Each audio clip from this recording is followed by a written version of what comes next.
Matapos na marinig yon, ay nilingon na ni Gaston ng anak na pinaglalaruan na ang toy cars na kanyang pasalubong. Pinapagulong yon sa sofa malapit sa kanyang kinaupuan habang panakanakang tingin sa kanya. Tumingin siya ulit sa itaas ng palapag ng mansyon. Ano kaya siya nang umakyat at magsabi kay Nati ng pinapasabi ng ina? Ang lungkot naman kung doon lang din sila, tatlo sa mansyon kahit papagod sa biyahe. Kahit napagod at gusto na rin niyang matulog, syempre gusto rin niyang pumunta ng Batangas para makita ang pamangkin at mga apo dito.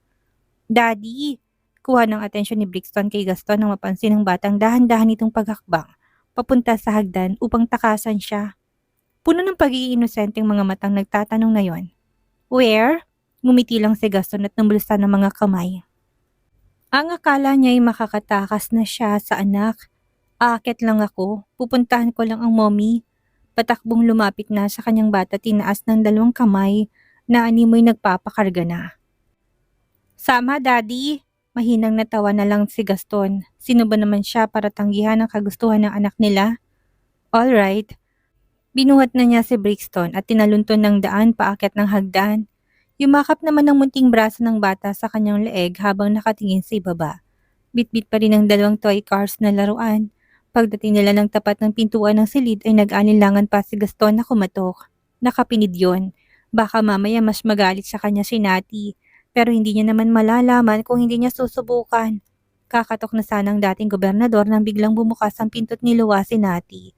Na magulo ang buhok, mukhang palabas ito doon at iniisip ni Nati na siya na lang ang sumundo sa anak nang hindi pa rin ito umakyat kung kaya siya lalabas. Nagkagulatan pa silang dalawa. Umatras si Gaston at tuluyang lumabas naman si Nati ng silid. Bakas na sa mukha ng babae ang mga katanungan.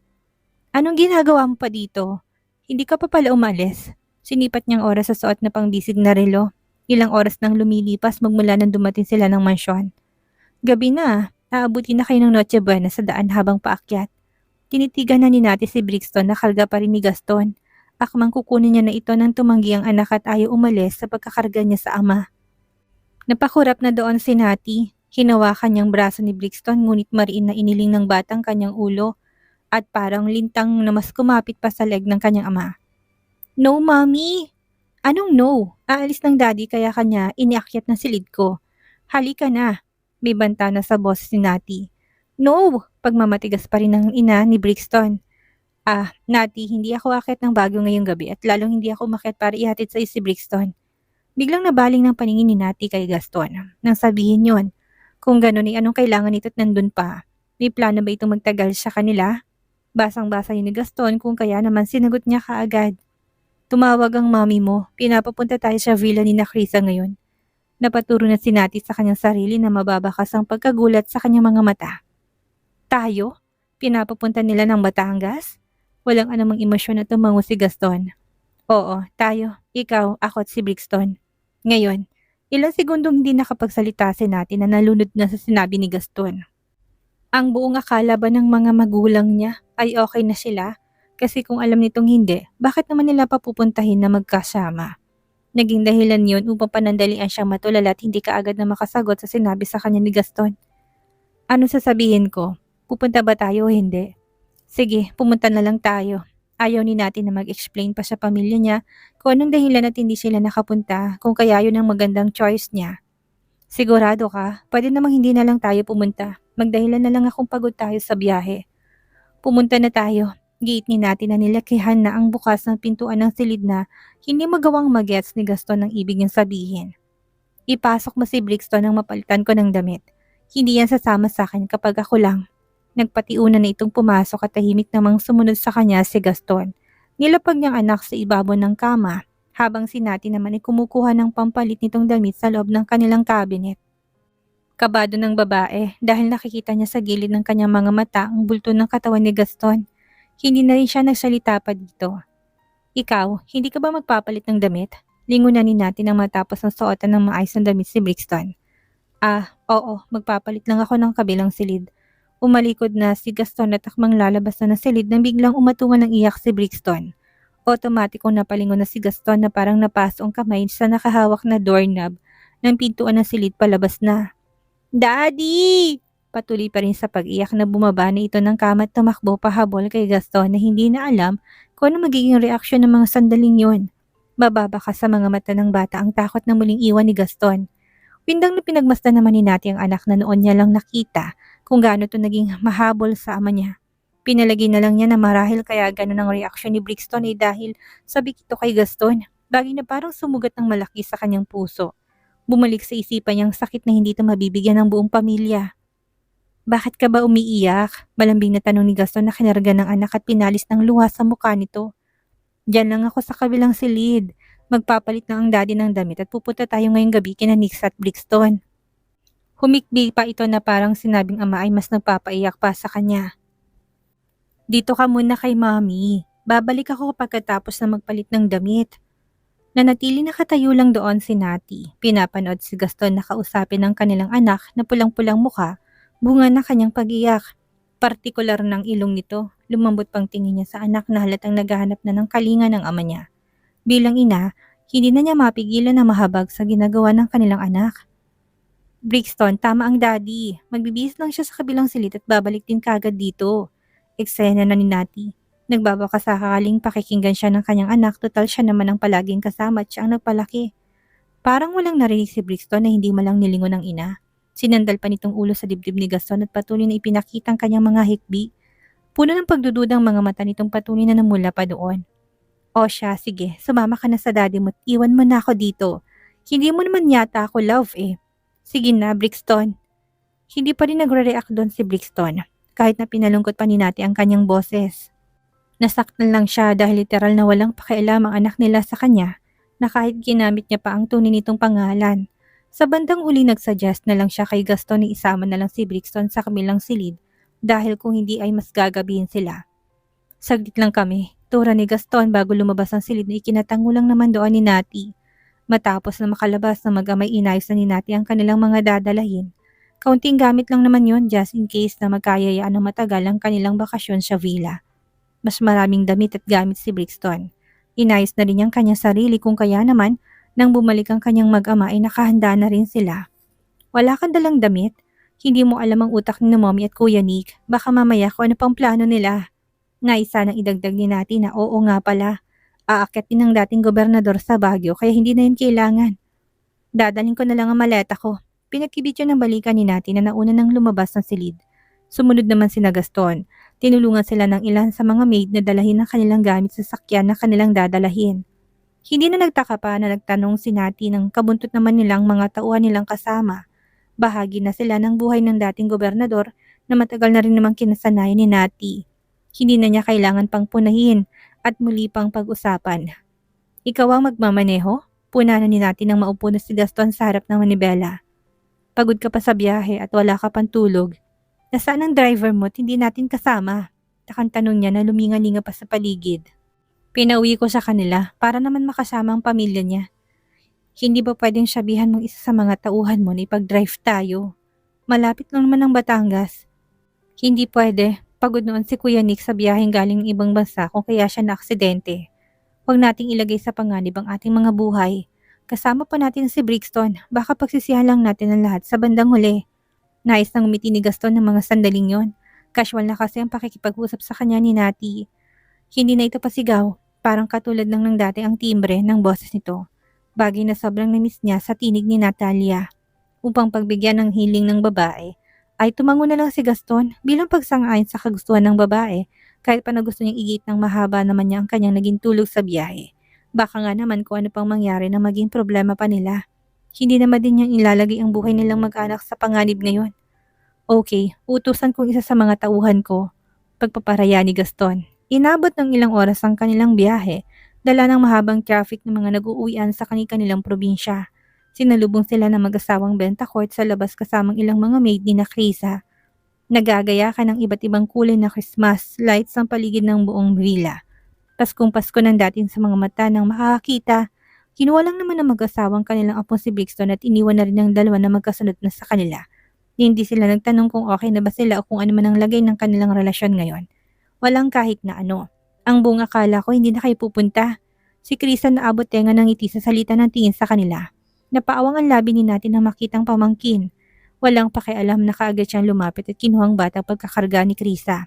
Walang humpay na siyang hinilikan noon hanggang sa malakas na umiyak. Natalia, saway na kanyang ama na ikinatawa lang naman ni Nati, kanyang inat ni Krisa. Hilig magpaiyak. Halika na apo, ang sama ng tita natin oh. Pag-aalo ni Mr. Bentacourt kay Brian na kaagad namang sumama sa matanda. Si Kuya Nick, casual na tanong ni Nati na hinarap na si Krisa na halatang maraming nais na sabihin sa kanya. Nasa itaas. Sinamahan si Nick sa nagpalit ng damit. Nung malamang parating kayo ng lolo Goff niya, ayun hinilang ama para magpalit ng pinakamaganda raw niyang dress. Sagot ni Chris ang natatawa na akto ng anak niyang babae. Bago pa madugtungan ng kanilang conversation ay narinig na nilang matinis na boses ni Nick sa may hagdan. Tita Nati! Lolo Gov! Hiyaw nitong nag-e-echo ang tinis ng boses sa bawat sulok ng kanilang villa na may gayak din ng loob at may malaking Christmas tree na maraming regalong nakabalot ang nasa ilalim noon. Merry Christmas! Kasunod din ang amang sinig na natarantang saway ng anak na dahan-dahang bumaba at baka mahulog. Anong sabi ni Daddy palagi? Hindi mo kailangan magmadali, Nixa. Makakababa ka rin kahit na dahan-dahan ka lang. Nabaling ng lahat ng mga mata sa kanilang mag-ama. Maging si Brixton ay nakatingin na rin sa kanila na karga ng kanyang lola. Nang magtamang mga mata ni Nati at Nick ay may makahulugang ngiti na ito sa kanyang labi na lumipat ng tingin kay Gaston na nanatiling wala pa ring imik ng mga sandaling yon. Tila ba nakikiramdam? Sorry po, Daddy. Sagot ni Nick sana makaapak ng paa sa huling baitang at matuloy ng unang takbong palapit sa banda ni Nati at Gaston upang yumakap at sinuklian naman yon ng dalawa na tuwang-tuwa sa bibong bata. Merry Christmas, Tita Nati! Merry Christmas, Lolo Gov! Merry Christmas, Brixton! Makulay at maingay at naging masaya ang unang Pasko na sama-sama silang nagdiwang nito. Ganon nila ipinagdiwang ang Noche Buena ng taong yon. Walang sinuman na nagbukas ng usapan tungkol sa tunay na relasyon ni Gaston at Nati. Maliit pa man ang kanilang pamilya ay nagkaroon sila ng parlor games per family. Ang mag-asawang Bentacourt ang magkakampi. Ang mag-anak ni Krisa at Nick, sina Gaston at Nati, kasama si Brixton na tanging palakpak lang ang ginawa upang ipakitang excited siya. At upang mas maging masaya ang kanilang pagdiriwang, doon ay sinali nilang mga tauhan ni Gaston at ng kanilang mga maid. Halos lahat naman sa kanila ay nakakuha ng prizes at gift. Sa kanilang lahat, ang sobrang nag-enjoy sa mga plaro ay sina Brixton at Nixa. Bilisan niyo na kasing sundan ni Tito si Brixton nang may kakampi ka na at hindi ka nangaagaw ng anak ng iba. Pahaging ni Krisa nang gustong hiramin na naman ni Nati si Brixton. Hindi niya kasi mautong anak na palaging nakakarga sa kandungan ni Gaston na para bang hindi siyang mas naghihirap sa kanilang alagaan to. Si Nixa naman ay palipat-lipat sa kandungan ni Nick at ng kanilang mga magulang. Dapat next year may new family member na kayo. Maligayang mungkahi pa ni Krisa na halatang tinutukso ang kanyang hipag patungkol sa anak. Natawa lang si Nati at hindi na sinagot ang bagay na minungkahi ng kanyang hipag. Ikaw na lang magdagdag. Tutal, masipag kay ni Kuya Nick. Ganting sagot ni Nati na ikinataas ng isang kilay ni Krisa. Huwag kami o ako ang utusan mo. Panglalaki pa ng butas ng ilong ni Nati na kulang iumirap na lang. Ako? Ni wala pang isang taon si Skyler. Natatawa niyang tugon, ikinatawa na rin ni Nati. Ano naman? May mga kaso kayang ganon? Gate pa niya habang kaharap ang hipag at may wine sa harap nila.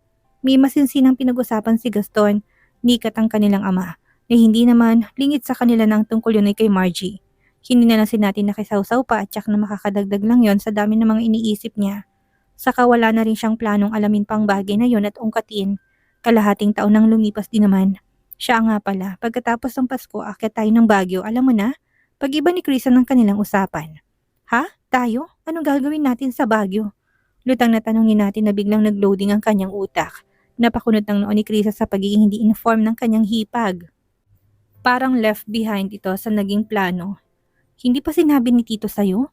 Napagkasunduan na doon tayo magse-celebrate ng New Year. Hindi, kasama natin si Mommy at Daddy.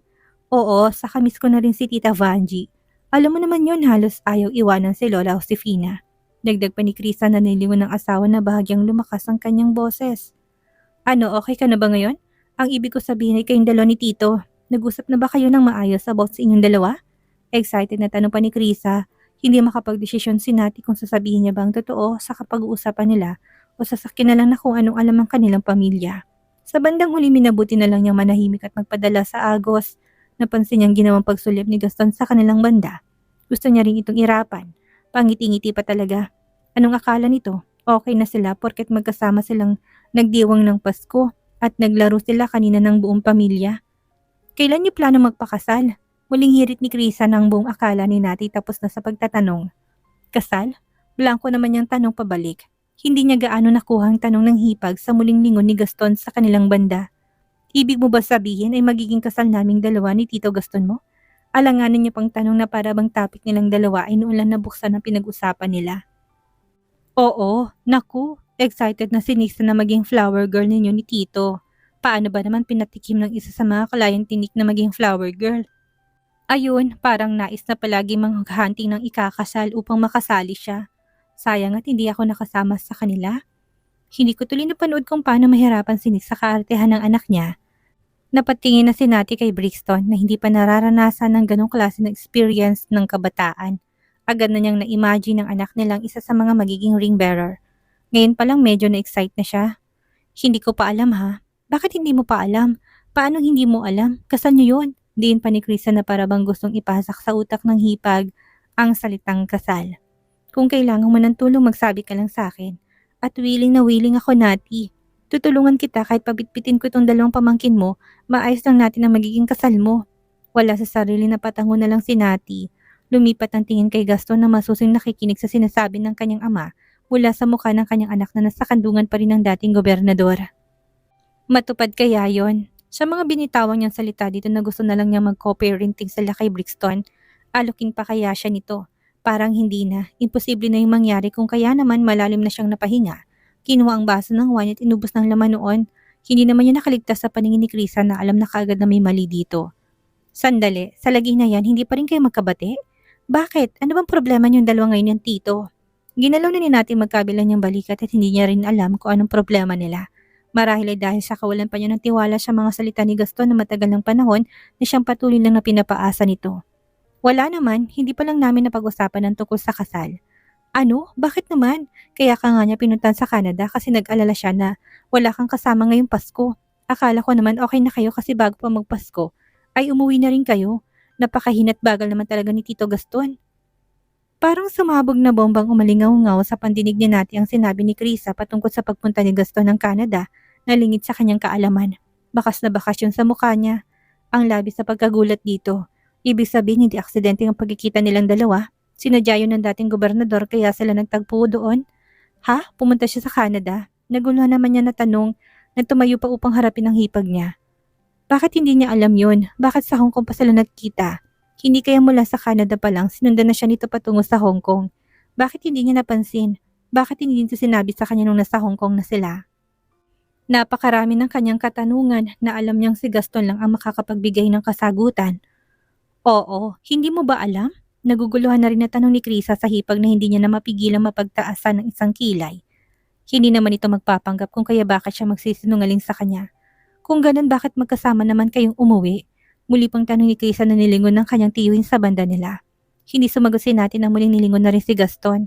Tumagal ang titig niya sa naka-side view nitong anggulo. Ang buong akala niya coincidence lang ang pagkikita nila. Hindi pala. Sinadya niya ng lalaking puntahan ng Canada. Kailan siya pumunta ng Canada, Krisa? Tanong niya na pa hindi nilingon ng hipag na binabasa ang galaw niya. Lumalim pang tingin niya natin kay Gaston na sagutin ni Krisa ang tanong niya. Binilang niyang magiging biyahe nito. Lihim siyang napasinghap na mabilang ng araw ng kanilang pag-alis ni Farah sa Canada ay ang araw din ng pagdating ni Gaston ng bansa. Ibig sabihin hindi niya guni-guni lang yung pamilyar nitong pabango habang nasa airline sila na kaibigang patungong Hong Kong. Posibleng kay Gaston talaga yon na hindi niya lang nakita sa buong flight nila patungo ng Hong Kong. Marami pang naging tanong si Krisa na hindi na pinag-ukulan ng pansin ni Nati.